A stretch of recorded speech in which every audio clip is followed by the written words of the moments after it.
அழைக்கும் தாயை பற்றிய ஹதீஸ். நீங்கள் சிறு குழந்தையாக இருக்கும்போது அவள் உனக்கு பாலூட்டும் பொழுது அவளின் உடம்பில் உடையிலும் சிறுநீர் கழித்ததையும் மறந்துவிட்டாயா? அதனால் அவள் உடம்பில் பட்ட அந்த அசுத்தங்களை நீக்குவதற்கு அவள் எடுத்துக்கொண்ட சிரமத்தை எண்ணிப்பார். நீ தவழும் வயதில் வந்ததும் நீ தவழ்ந்து செல்லும் பொழுது கீழே கிடக்கும் நெல்லையும் கல்லையும் காகித துண்டையும் உன் கையில் எடுத்து வாயில் வைக்கும் பொழுது அவள் ஓடி வந்து அதை உன்னிடமிருந்து பிடுங்கி போட்டு நாட்களை மறந்துவிட்டாயா? நீ சிறுவனாக இருக்கும் பொழுது உன் மூக்கில் வடிந்த அந்த சளியை துடைத்து சுத்தம் செய்து உன் தாயின் பாசத்தை மறந்துவிட்டாயா? இவை மட்டும் தானாம்? இன்னும் சிந்தித்துப்பார்.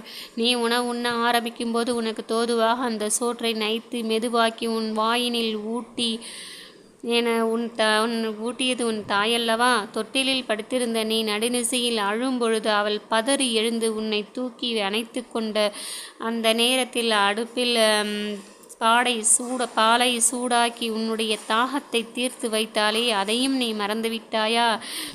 இது அல்லாஹ்தாலா பாதுகாத்தவர்களை தவிர இது மட்டுமா? பெற்ற தாய் பாசத்தை மறந்த மனிதனே, இன்னும் கேள்.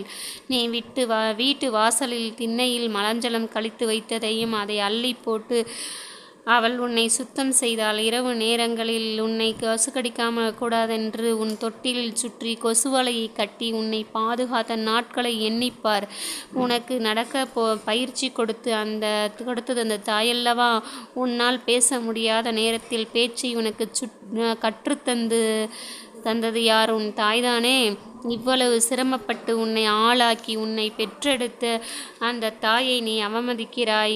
உன்னை பெற்றெடுக்கும் பொழுது அவள் சிரமத்துடன் வலியை பொறுத்து உன் வாழ்க்கையை முழுவதையும் அவளை உன் தலையில் சுமந்து சென்றாலும் அதற்கு ஈடாக முடியாது என்பதை மறந்துவிடாதே. பெற்ற தாயின் அந்தஸ்து எந்த அளவு என்பதை நம்ம இந்த ஹதீஸின் மூலம் நம்ம புரிஞ்சுக்கொள்ளணும். எல்லாம் வல்ல அல்லாஹ் நம் அனைவருக்கும் தாயின் மேன்மையை விளங்கி அவர்களின் கடமைகளை நிறைவேற்ற நல்லருள் புரிவானாக. ஆமீன்.